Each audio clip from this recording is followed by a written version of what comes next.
Assalamualaikum warahmatullahi wabarakatuh. Halo teman-teman, perkenalkan nama saya Muzaki Khairuddin. Saya merupakan peserta Skillful Tech for Impact pada track backend. Pada video kali ini, saya akan memaparkan sebuah ringkasan materi Skillful yang saya dapatkan pada tanggal 16 hingga 20 Agustus 2022. Selama seminggu ini, saya mempelajari mengenai product development, di mana kita diajarkan untuk mengembangkan sebuah produk. Kali ini saya akan membahas 3 materi pokok, yakni yang pertama adalah design thinking, lalu ada Kano model, dan yang terakhir ada UI UX design. Yang pertama ada design thinking. Jadi design thinking adalah sebuah pendekatan kreatif yang dilakukan untuk menyelesaikan sebuah masalah atau menciptakan solusi.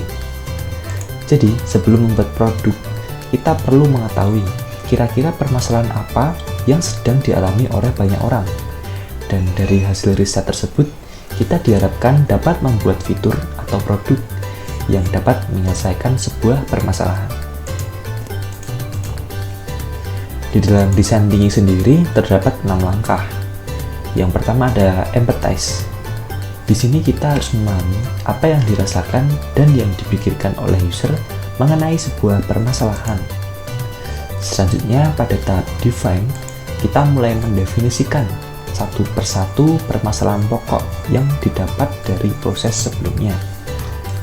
Yang ketiga ada ideate, yakni kita mencari berbagai macam ide yang sekiranya dapat menyelesaikan permasalahan. Di dalam ideate ini, kita juga melakukan proses wireframe sebagai gambaran dari aplikasi yang akan kita buat. Keempat, ada prototype, di mana kita membuat sebuah tiruan mengenai aplikasi yang ingin kita kembangkan. Yang kelima, ada testing, di mana kita mulai melakukan uji coba kepada masyarakat.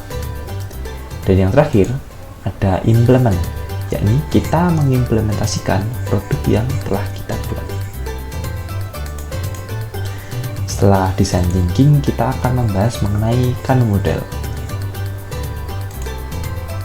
Jadi, ketika kita mau membuat sebuah aplikasi, terkadang terpikir untuk membuat banyak fitur. Namun, hal itu tentu tidak dapat dilakukan dalam tahap awal ya. Untuk awal, kita harus membuat sebuah prioritas. Kira-kira fitur mana yang sekiranya harus terlebih dahulu ada pada aplikasi kita. Dan untuk fitur tambahan lainnya bisa dikerjakan pada tahap akhir. Ini ada sebuah cuplikan kata ya. Jadi Kano model adalah teori untuk pengembangan produk dan kepuasan pelanggan yang mengklasifikasikan preferensi pengguna tentang fitur ke dalam 5 kategori dari Profesor Noriaki Kano.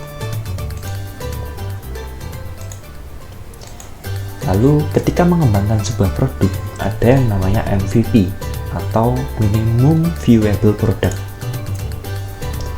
Di versi MVP, aplikasi kita harus sudah memiliki fitur-fitur utama yang dapat mengatasi sebuah permasalahan.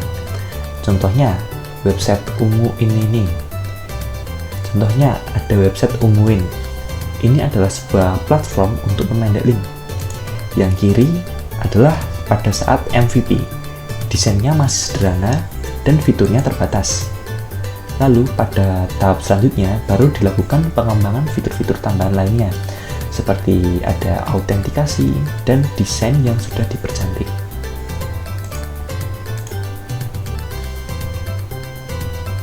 Yang terakhir ada materi UI UX design.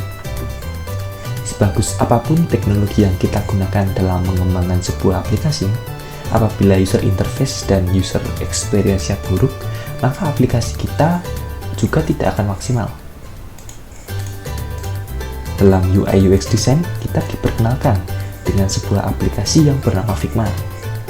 Figma merupakan sebuah tool desain yang diperuntukkan untuk mendesain sebuah website ataupun aplikasi mobile. Figma mendukung sistem operasi seperti Windows dan macOS. Selain itu, Figma juga terdapat versi browsernya. Jadi, teman-teman bisa fleksibel ketika menggunakan aplikasi ini. Oke, sekian untuk pemaparan ringkasan materi yang saya dapatkan selama 1 minggu ini di Skillful. Semoga bermanfaat. Terima kasih. Wassalamualaikum warahmatullahi wabarakatuh.